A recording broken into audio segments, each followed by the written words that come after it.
হজরত দাউদ আলাইহিস সালাম ছিলেন একজন ন্যায়পরায়ণ বাদশাহ। পৃথিবীর 2/3 অংশ তারই রাজত্বের অন্তর্ভুক্ত ছিল।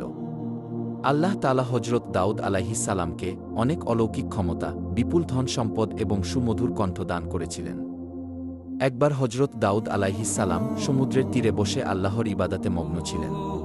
যখন তিনি তার সুমধুর কণ্ঠ দিয়ে জাবুর কিতাব তেলাওয়াত করত, তখন সমুদ্রের মাছ এবং বনের জীবজন্তু, পাহাড় পর্বত এমনকি পাখিরাও সেই স্থানে এসে মনোমুগ্ধ হয়ে জাবুর কিতাব তেলাওয়াত শুনত। হজরত দাউদ আলাইহিস সালামের সুমধুর কণ্ঠের তেলাওয়াতের আওয়াজ 40 মাইল পর্যন্ত পৌঁছাত। সেই যুগে সমুদ্র তীরবর্তী স্থানে একদল বনি ইসরায়েলের লোক বসবাস করত। তাদের পেশা ছিল মাছ ধরা। তারা সমুদ্র থেকে প্রতিদিন মাছ ধরে জীবিকা নির্বাহ করত। একদিন হজরত দাউদ আলাইহিস সালাম তার এবাদতখানায় বসেছিলেন। তখন আল্লাহ রব্বুল আলামিন এক গায়েবী আওয়াজের মাধ্যমে তাকে জানিয়ে দিলেন, হে দাউদ, তুমি তোমার উম্মতকে বলে দিও, তারা যেন শনিবার দিন ব্যবসা বাণিজ্য বন্ধ করে আল্লাহর এবাদত করে এবং মাছ ধরা থেকে বিরত থাকে। কেননা ওই দিন তোমাদের জুমার দিন অর্থাৎ এবাদতের দিন হিসেবে আমি ঘোষণা করেছি। অতঃপর দাউদ আলাইহিস সালাম আল্লাহ রব্বুল আলামিনের কাছ থেকে এই আদেশ পেয়ে বনি ইসরায়েলদের ডেকে বলল, হে বনি ইসরায়েলবাসী, তোমরা শনিবার দিন আল্লাহর এবাদত করবে এবং সমস্ত ব্যবসা বাণিজ্য ও মাছ শিকার থেকে বিরত থাকবে। মহান আল্লাহ রব্বুল আলামিনকে ভয় করো এবং আল্লাহর কথা মেনে চলো, তাহলে তোমাদের কল্যাণ হবে। এই কথা বলে হজরত দাউদ আলাইহিস সালাম সেখান থেকে চলে গেল। দেশের অধিকাংশ মানুষ হজরত দাউদ আলাইহিস সালামের উপদেশ যথাযথভাবে পালন করত, শরীয়তের আইন মেনে চলত এবং দেশের আইনের প্রতি শ্রদ্ধা রাখত। কিন্তু সমুদ্রের তীরবর্তী স্থানের একদল বনি ইসরায়েলের লোক, তারা প্রথম দিকে শরীয়তের আইন মেনে চলত, কিন্তু পরবর্তীকালে বিভিন্ন চালাকি পন্থা অবলম্বন করল। শনিবার দিন আল্লাহর এবাদত করার জন্য সবাই দলে দলে চলে গেল। কিন্তু বনি ইসরায়েলের কিছু সংখ্যক লোক এবাদতখানায় না গিয়ে লুকিয়ে লুকিয়ে সমুদ্রের তীরে গিয়ে হাজির হল। তারা দেখল শনিবার দিন সমুদ্রের তীরে প্রচুর পরিমাণে মাছ এসে আপনা আপনি ডাঙায় উঠে পড়েছে। এটা দেখে তাদের মনে মাছ ধরার লালসা জেগে উঠল। তারা বলতে লাগল, সপ্তাহের আর কোনো দিনই এমন মাছ দেখা যায় না, তাই শনিবার দিন আমাদের মাছ ধরা উচিত, তাহলে সপ্তাহের আর কোনো দিন মাছ ধরার দরকার হবে না। তখন অপর একজন বলল, কিন্তু কিভাবে? তারপর ওই ব্যক্তিটি বলল, সমুদ্রের এই তীরে আমরা বড় বড় কিছু কূপ তৈরি করব এবং সেগুলোতে জাল পেতে রাখব। পরের দিন এসে ওই মাছগুলো ধরে নিয়ে যাব। এই কথা বলার পর তারা বাড়ির দিকে রওনা করল। অতঃপর এই পরিকল্পনা অনুসারে তারা কাজ শুরু করল। আল্লাহর আইন অমান্য করে তারা এভাবেই মাছ ধরতে লাগল। তারা দেখল আল্লাহর পক্ষ থেকে কোনো বিপদ আসেনি, তাই তাদের সাহস আরও বেড়ে গেল। এরপর অনেক দিন এভাবেই মাছ ধরে তারা প্রচুর ধন সম্পদের মালিক হয়ে গেল। অপরদিকে এই বংশের অনেক লোক ছিল, তারা শরীয়তের আইন মেনে চলত, মহান আল্লাহ রব্বুল আলামিনকে ভয় করে চলত। তাই তারা সকলেই একদিন ওই লোকগুলির নিকটে হাজির হল এবং বলল, প্রিয় ভাইয়েরা, আপনারা শনিবারে মাছ ধরা বন্ধ করুন, কেননা আল্লাহ তাআলা এই দিনটিকে এবাদাতের জন্য নির্বাচন করেছেন। এই হুকুম অমান্য করলে আপনাদের বিপদ নেমে আসতে পারে। তখন ওই দলের একজন নেতা তাদেরকে ঠাট্টা বিদ্রূপ করে বলল, শরীয়তের সঙ্গে মাছ ধরার কি সম্পর্ক? এই ধরনের আদেশ কোনো নবীর জামানায় দেখা যায়নি। এই কথায় কোনো যুক্তি নেই, অতএব এই হুকুম আমরা মানতে পারব না। শনিবার দিন আমরা প্রকাশ্যে মাছ ধরব। তবে দাউদ আলাইহিস সালাম যদি এর কোনো কল্যাণকর দিক দেখাতে পারে তবে এটা মেনে নেব। অতএব তোমরা যাও, এই বিষয়ে জিজ্ঞেস করে এসো। অতঃপর কয়েকজন লোক হজরত দাউদ আলাইহিস সালামের নিকটে গিয়ে হাজির হল এবং দাউদ আলাইহিস সালামের সাথে তর্ক বিতর্ক করে বসল। তখন দাউদ আলাইহিস সালাম বলল, আল্লাহ তাআলা তোমাদের লোভ লালসা থেকে দূরে থাকার জন্য মাছ ধরা নিষেধ করেছেন। অতএব শনিবার দিন মাছ ধরা থেকে দূরে থাকা তোমাদের জন্য কল্যাণকর বলে আমি মনে করি। অতঃপর বনি ইসরায়েলের লোকেরা হজরত দাউদ আলাইহিস সালামের কথা শোনার পর তাদের নেতার কাছে এসে ওই সমস্ত কথা খুলে বলল। তখন তাদের নেতা বলল, দাউদ নবীর এই কথা মেনে চলা আমাদের পক্ষে সম্ভব না। অতএব আগামী দিন শনিবার তোমরা মাছ ধরার কাজ চালিয়ে যাবে। তোমরা ভয় পেও না, কিছু হবে না। এর আগেও মাছ শিকার করে আমরা অনেক ধন সম্পদের মালিক হয়েছি। অতএব আমার কথা শুনে চললে তোমাদের সবারই ভবিষ্যতে লাভ হবে। এই কথা শোনা মাত্রই সেখানে থাকা সমস্ত বনি ইসরায়েল আনন্দে আত্মহারা হয়ে পড়ল। অতঃপর পরের দিন শনিবার মৎস্যজীবীদের মধ্যে থেকে মাত্র কয়েকজন আল্লাহর ইবাদত করার জন্য দাউদ আলাইহিস সালামের নিকটে হাজির হল এবং বেশিরভাগ মৎস্যজীবী দাউদ আলাইহিস সালামের কথা অমান্য করে ভোরবেলায় সমুদ্রে মাছ ধরতে চলে গেল। সারাদিন আনন্দ করে মাছ ধরল এবং সেগুলো বিক্রি করে অনেক টাকা উপার্জন করল। রাতের বেলা তারা সবাই নিজের বাড়ি চলে আসলো। পরের দিন ভোরবেলা যখন কয়েকজন লোক এবাদত করার জন্য যাচ্ছিল, তখন তারা দেখল সমস্ত এলাকা একেবারে নিশ্চুপ। এটা দেখে একজন অপরজনকে জিজ্ঞাসা করল, আচ্ছা বলুন তো ভাই, আজকে এত নীরব কেন, কি হয়েছে? আজকে কি তারা মাছ ধরতে যাবে না? তখন অপর ব্যক্তিটি বলল, আমিও তো কিছু বুঝতে পারছি না। অন্যান্য দিন সকল জেলেরা হইচই করে মাছ ধরতে যায়, কিন্তু এত নিস্তব্ধতা কখনোই দেখা যায়নি। চলুন আমরা সেখানে গিয়ে দেখি। এই বলে তারা সবাই পাশের বাড়ির ভিতরে চলে গেল। সেখানে গিয়ে তারা যা দেখল তাদের যেন শ্বাস বন্ধ হয়ে গেল। তারা দেখল একদল বড় বড় বাদর মাটিতে পড়ে গড়াচ্ছে। ওই লোকগুলোকে দেখা মাত্র বাদরগুলো তাদের পায়ের কাছে এসে হাউমাউ করে কাঁদতে শুরু করল। সেই মুহূর্তে কয়েকজন মেয়ে লোক এসে বলল, গতকালকে বারণ করা সত্ত্বেও তারা লোভ লালসায় পড়ে মাছ ধরতে গিয়েছিল। আল্লাহ রব্বুল আলামিন শনিবার দিন মাছ ধরা থেকে বিরত থাকতে বলেছিলেন, কিন্তু তারা শোনেননি। আল্লাহ এবং তার নবীর কথা অমান্য করার ফলে তারা সকলেই বানরে রূপান্তরিত হয়েছে। এখন আপনারা যদি দাউদ আলাইহিস সালামের নিকটে এদের হয়ে ক্ষমা প্রার্থনা করেন, তাহলে হয়তো তারা জীবন ফিরে পাবে। তখন ওই লোকগুলি বলল, সময় থাকতে তারা এই বিষয়গুলো খেয়াল করেনি। আমাদের তো কিছুই করার নেই। তবুও আমরা এই কথা হজরত দাউদ আলাইহিস সালামের নিকটে গিয়ে বলবো, এই বলে তারা সেখান থেকে চলে আসলো। অতঃপর একদল লোক তাদের পক্ষ থেকে হজরত দাউদ আলাইহিস সালামের কাছে হাজির হল এবং ঘটনার বর্ণনা করে বলল, তাদেরকে ক্ষমা করে দিন এবং মানুষের রূপে ফিরিয়ে দিন। তখন দাউদ আলাইহিস সালাম বলল, ক্ষমা করার মালিক আল্লাহ তাআলা, যদি তিনি ক্ষমা করেন তাহলে করতে পারেন। অনেক তাফসীর কারকদের বর্ণনা অনুযায়ী ওই বাদরগুলো মাত্র 3 দিন বেঁচে ছিল। তারপরে ওই জাতি ধ্বংস হয়ে যায়। আর যারা আল্লাহকে ভয় করেছিল এবং হজরত দাউদ আলাইহিস সালামের কথা মেনে চলত, তাদের কিছুই হয়নি।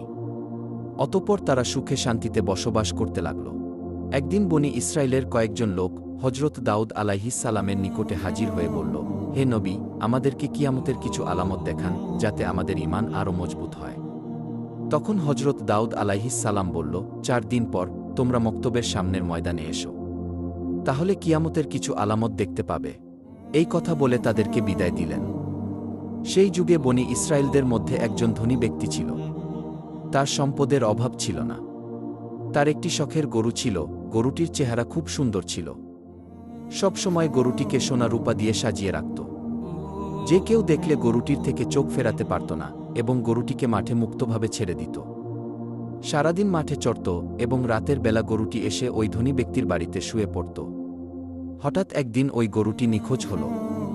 ওই ধনী ব্যক্তিটি তার গরুটিকে খোঁজার জন্য বিভিন্ন জায়গায় তার লোকদের পাঠিয়ে দিল। বিভিন্ন জায়গায় অনেক খোঁজাখুঁজি করেও গরুটিকে যখন খুঁজে পেল না, তখন লোকগুলি ফিরে এলো। তখন ধনী ব্যক্তিটি বলল, যে ব্যক্তি আমার এই গরুটিকে খুঁজে আনতে পারবে, তাকে 100 স্বর্ণমুদ্রা পুরস্কার দেওয়া হবে। এই ঘোষণা করার পর দেশের বিভিন্ন জায়গায় অনেক লোক গরুটিকে খোঁজার জন্য ব্যস্ত হয়ে পড়ল। সেই যুগে বনি ইসরায়েলদের মধ্যে অনেক নেককার এবং আল্লাহওয়ালা অনেক বুজুর্গ ছিল। তাদের মধ্যে একজন নেককার বুজুর্গ মহিলা ছিল। তিনি ছিলেন অত্যন্ত ধর্মপ্রাণ। দিনরাত আল্লাহর ইবাদাতে মগ্ন থাকত। ওই বুজুর্গ মহিলা এবং তার একমাত্র ছেলে জঙ্গলের মাঝে একটি ছোট্ট ঘর বানিয়ে বসবাস করত। তাদের ঘরের পাশ দিয়ে একটি পানির নহর প্রবাহিত হতো। যখন তাদের ক্ষুধা পেত, ওই নহরের কাছে গিয়ে পেট ভরে পানি পান করত, আর তাতেই তাদের ক্ষুধা নিবারণ হতো। কিছুদিন পর ওই বুজুর্গ মহিলার ছেলে পানির নহরের পাশে গিয়ে দেখল সেখানে কয়েকটি আনার গাছ জন্মেছে। এটা দেখে খুব খুশি হয়ে বাড়িতে ফিরে আসলো। কয়েকদিন পর আবারও ওই স্থানে গিয়ে দেখল আনার গাছে ফল ধরেছে। তখন ছেলেটি ফলগুলো নিয়ে বাড়িতে চলে আসলো এবং মা ও ছেলে দুজনেই পেট ভরে ফলগুলো ভক্ষণ করল। এভাবেই তারা নহরের পানি আর গাছের ফল খেয়ে তাদের দিন চলে যেত। বুজুর্গ মহিলা ও তার ছেলে অনেক বছর ওই গাছের ফল আর নহরের পানি পান করে এবং আল্লাহর ইবাদত করে অতিবাহিত করল। একদিন এই মহিলার ছেলে তার মাকে বলল, মা, আমরা এত বছর একই খাবার খাচ্ছি। এখন আমার ইচ্ছা হয় আমরা বাজার থেকে অন্য খাবার কিনে খাই। তখন তার মা বলল, তুমি টাকা কোথায় পাবে? ছেলেটি বলল, আনার গাছ থেকে কিছু আনার নিয়ে বাজারে যাব এবং সেগুলো বিক্রি করে যে টাকা পাব তা দিয়েই খাবার কিনে নিয়ে আসব। তখন তার মা বলল, শোনো বাবা, মহান আল্লাহ তাআলা সন্তুষ্ট হয়ে যে খাবার আমাদের দিচ্ছে তার উপর আমাদের খুশি থাকা উচিত। অতিরিক্ত কিছু চিন্তা করা আমাদের জন্য উচিত হবে না। আমাদের নতুন কোনো খাদ্যের দরকার নেই। মায়ের এমন কথা শুনে ছেলেটি সন্তুষ্ট হল না, বারে বারে একই কথা বলতেছে। তখন তার মা বিরক্ত হয়ে বলল, তোমার যা ইচ্ছা তাই করো। অতঃপর পরের দিন ওই মহিলার ছেলে আনার গাছ থেকে কিছু ফল নিয়ে বাজারে গেল। ফলগুলো বিক্রি করে যে টাকা পেল সেটা দিয়েই অনেক খাবার কিনে বাড়িতে ফিরে আসলো। তার মা খাবারগুলো দেখে কোনো খাবারই ভক্ষণ করল না। ছেলেটি বলল, শোনো মা, তুমি যদি কোনো কিছু না খাও তাহলে আমিও খাবো না। তখন বাধ্য হয়ে তার মা কিছু খাবার ভক্ষণ করল। অতঃপর এভাবেই সেদিন অতিবাহিত হল। পরের দিন সকালবেলা ওই বুজুর্গ মহিলার ছেলে আনার গাছের সামনে গিয়ে দেখল আনার গাছে কোনো ফল ধরেনি। এটা দেখে ছেলেটি হতাশ হয়ে বাড়িতে ফিরে আসলো এবং তার মাকে বলল, মা, হঠাৎ করে আজকে থেকে দেখছি আনার গাছে কোনো ফল ধরেনি। ছেলের এমন কথা শুনে তার মা আর কিছুই বলল না। অতঃপর এভাবেই 3 দিন অতিবাহিত হয়ে গেল, কিন্তু গাছে কোনো ফল এলো না। অবশেষে তারা খুবই ক্ষুধার্ত হয়ে পড়ল। অতঃপর মা ও ছেলে দুশ্চিন্তায় এদিক ওদিক ঘোরাঘুরি করতে লাগল। এমন একটি সময় তারা দেখল একটি সুন্দর স্বাস্থ্যবান গরু তাদের বাড়ির সামনে দাঁড়িয়ে আছে। এটা দেখে মা ও ছেলে তাড়াতাড়ি তাদের বাড়ির সামনে আসলো। আল্লাহর হুকুমে তখন গরুটি কথা বলতে শুরু করল। গরুটি বলতে লাগল, আপনারা আমাকে জবাই করে আমার গোশত ভক্ষণ করুন। আল্লাহ তাআলা আমার গোশত আপনাদের জন্য হালাল করেছেন। অতএব হালাল গোশত খেতে আপনাদের আপত্তি থাকা উচিত নয়। গরুর মুখে এমন কথা শুনে মা ও ছেলেটি খুবই দুশ্চিন্তায় পড়ে গেল। তখন ওই বুজুর্গ মহিলা বলল, জানি না এই গরুটি কার, কোথা থেকে আসলো, আর এই গরুর গোশত খেয়ে আমরা কোন বিপদে না পড়ি। তখন ছেলেটি বলল, গরু নিজেই বলছে সে আমাদের জন্য হালাল। অতএব কোনো অপরাধ হলে তা হবে গরুর, আমাদের হবে না। মা, এই গরুটি জবাই করে আমরা গোশত খেয়ে ক্ষুধা নিবারণ করি, এসবই আল্লাহর ইচ্ছা। আল্লাহ তাআলা এই ফল বন্ধ করে হয়তো আমাদের জন্য এই গরুটি পাঠিয়ে দিয়েছে। বুজুর্গ মহিলাটি ছেলের কথায় শেষ পর্যন্ত রাজি হয়ে গেল। অতঃপর গরুটি জবাই করার জন্য যখন গরুটির কাছে এলো, গরুটি তার ঘাড় মাটির সাথে মিশিয়ে দিল। তখন ছেলেটি একাই গরুটিকে জবাই করল। অতঃপর সমস্ত কাজ সম্পন্ন করল। অবশেষে গরুর গোশতগুলো কাবাব করে তারা ভক্ষণ করল এবং কিছুটা পরের দিনের জন্য রেখে দিল। এদিকে বনি ইসরায়েলের সেই ধনী ব্যক্তিটি একজন মহিলাকে তার গরু খোঁজার জন্য বাড়ি বাড়ি গিয়ে তল্লাশি করার জন্য নির্দেশ দিল। অতঃপর সেই মহিলাটি গরু খুঁজতে খুঁজতে জঙ্গলের মাঝে নির্জন এলাকায় ওই বুজুর্গ মহিলার বাড়ির সামনে এসে দেখল একটি গরুর চামড়া এবং জরাজীর্ণ হাড্ডি সেখানে পড়ে রয়েছে। এটা দেখে সে অনেকটাই আশাবাদী হল। অতঃপর মহিলাটি দেরি না করে তাদের বাড়ির ভিতরে গিয়ে দেখল বুজুর্গ মহিলা এবং তার ছেলে গরুর মাংসের কাবাব খাচ্ছে। এটা দেখে ওই মহিলাটি বলল, আমি খুবই ক্ষুধার্ত, আপনারা আমাকে কিছু কাবাব খেতে দিন। এটা শুনে বুজুর্গ মহিলা ওই মহিলাকে কিছু খাবার খেতে দিল। তখন ওই মহিলাটি বলল, বাহ, খুবই সুস্বাদু এই কাবাব খেতে, আমি কিছু বাড়ি নিয়ে যাব, বাড়ি গিয়ে মজা করে খাব। এই বলে তিনি সেখান থেকে চলে আসল। অতঃপর ওই মহিলাটি বাড়ি না গিয়ে সোজা ওই ধনী ব্যক্তির নিকটে উপস্থিত হল এবং বলল, হুজুর, আপনি যে গরুটি খুঁজছেন আমি তার সন্ধান নিয়ে এসেছি। এখন আপনি আমার প্রাপ্য টাকা দিয়ে দিন। তখন ধনী ব্যক্তিটি তার প্রাপ্য টাকা দিয়ে বলল, কোথায় আমার সেই শখের গরু? তখন মহিলাটি বলল, আপনার গরু জীবিত নেই, তবে যারা নিয়েছে তাদের সন্ধান দিতে পারি। ধনী ব্যক্তি বলল, তুমি বলো কারা সেই লোক? তখন মহিলাটি বলল, এই জঙ্গলের নির্জন এলাকায় একজন বৃদ্ধা এবং তার ছেলে একটি ছোট্ট ঘর বানিয়ে থাকে এবং সেখানে ইবাদতের নামে মিথ্যা মিথ্যা ভান করে চুরি ডাকাতি করে। আপনার গরুটিকে তারা জবেহ করে কাবাব করে খেয়ে ফেলেছে। গরুর চামড়া এবং হাড় এখনও বাইরে পড়ে আছে, এই দেখুন তার প্রমাণ। আপনি এখনই আপনার লোক পাঠিয়ে তাদেরকে বন্দী করুন। অতঃপর ধনী ব্যক্তিটি দেরি না করে হজরত দাউদ আলাইহিস সালামের নিকটে হাজির হল এবং সম্পূর্ণ ঘটনা খুলে বলল। তখন হজরত দাউদ আলাইহিস সালাম তার লোকদের হুকুম করল, তোমরা যাও ওই বৃদ্ধা এবং তার ছেলেকে এখানে ধরে নিয়ে আসো। কিছুক্ষণ পর হজরত দাউদ আলাইহিস সালাম যখন এবাদতখানায় ছিলেন, তখন হঠাৎ হজরত জিব্রাইল আলাইহিস সালাম আগমন করলেন এবং বললেন, হে আল্লাহর খলিফা হজরত দাউদ আলাইহিস সালাম, আপনার নিকটে বনি ইসরায়েলের ধনী ব্যক্তি যে অভিযোগ করেছে সেটা বিশাল এক রহস্য। এই ধনী ব্যক্তি একসময় ওই বৃদ্ধার স্বামীর চাকর ছিল। বৃদ্ধার স্বামী একসময় বিশাল বড় ব্যবসায়ী ছিল। একদিন ওই বৃদ্ধার স্বামী এই ধনী ব্যক্তিকে নিয়ে ব্যবসার উদ্দেশ্যে সিরিয়া সফর করেন। অনেক পথ অতিক্রম করার পর তারা ক্লান্ত হয়ে পড়েছিল, তাই একটি নির্জন জায়গায় বিশ্রাম করছিল।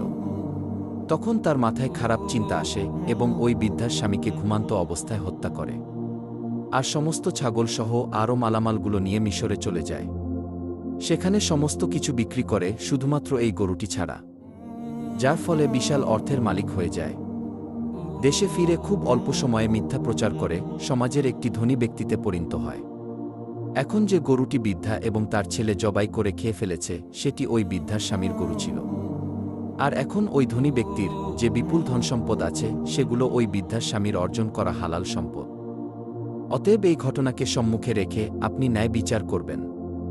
এই কথা বলে হজরত জিব্রাইল আলাইহিসসালাম সেখান থেকে বিদায় নিলেন। কিছুক্ষণ পর হজরত দাউদ আলাইহিসসালামের লোকজন ওই বৃদ্ধা এবং তার ছেলেকে তার দরবারে নিয়ে হাজির হল। তখন হজরত দাউদ আলাইহিসসালাম বললেন, সবাইকে বলে দাও, এই ঘটনার উপযুক্ত বিচার আগামী দিন ময়দানে করব এবং সবাইকে কিয়ামতের আলামত দেখাব। এই কথা শুনে সবাই বিদায় নিল। পরের দিন সবাই একে একে ময়দানে জমায়েত হতে শুরু করল।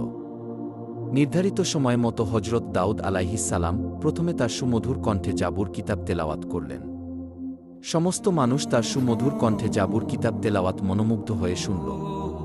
অবশেষে হজরত দাউদ আলাইহিসসালাম ওই ধনী ব্যক্তি এবং বৃদ্ধা ও তার ছেলেকে সবার সম্মুখে হাজির করল। হজরত দাউদ আলাইহিসসালাম ধনী ব্যক্তিকে বললেন, বৃদ্ধা এই মা ক্ষুধার তাড়নায় আপনার গরু জবাই করে খেয়ে ফেলেছে। এদের অভাব দূরীকরণে আমার তৎপরতা থাকা উচিত ছিল, কিন্তু সঠিক সময়ে আমি এই কাজ করতে ব্যর্থ হয়েছি, যার ফলে এরা আপনার গরুটিকে জবাই করতে বাধ্য হয়েছে।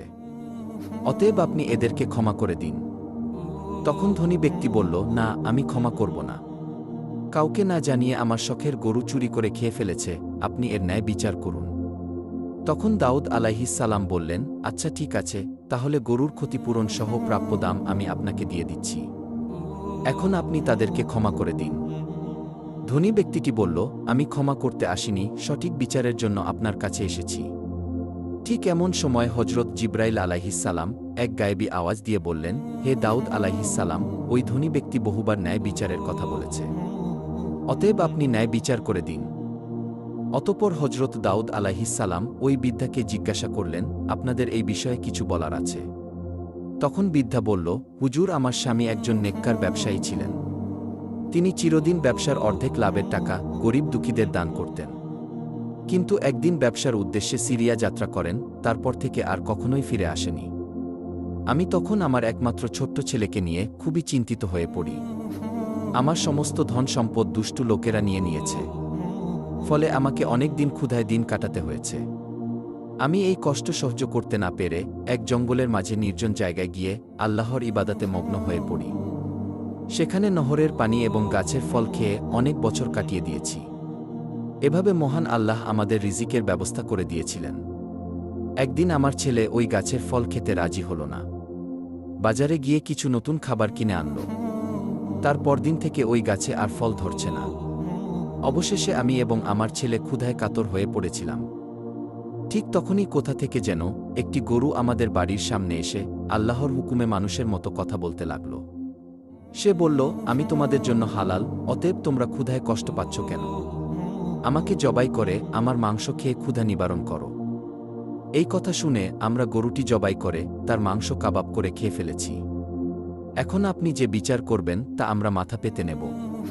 তখন হজরত দাউদ আলাইহিসসালাম তাদের কথা শুনে সবার মাঝে তাদের বিচার শুরু করল। তিনি ওই ধনী ব্যক্তিকে বলল, হে গরুর দাবিদার, আপনি একজন ধনী ব্যক্তি, কিন্তু এই সম্পদের মালিক আপনি না। আপনি এই ধন সম্পদ লুট করেছেন, আপনি এই বৃদ্ধার স্বামীকে হত্যা করে তার ধন সম্পত্তির মালিক হয়েছেন। অতএব এই গরুর প্রকৃত মালিক আপনি নয়, বরং এই বৃদ্ধা এবং তার ছেলে। এমন কথা শুনে ধনী ব্যক্তিটি বলল, হে আল্লাহর নবী হজরত দাউদ আলাইহিসসালাম, আমি এখানে ন্যায় বিচার পেতে এসেছি, কোনো মিথ্যা গল্প কাহিনী শুনতে আসেনি।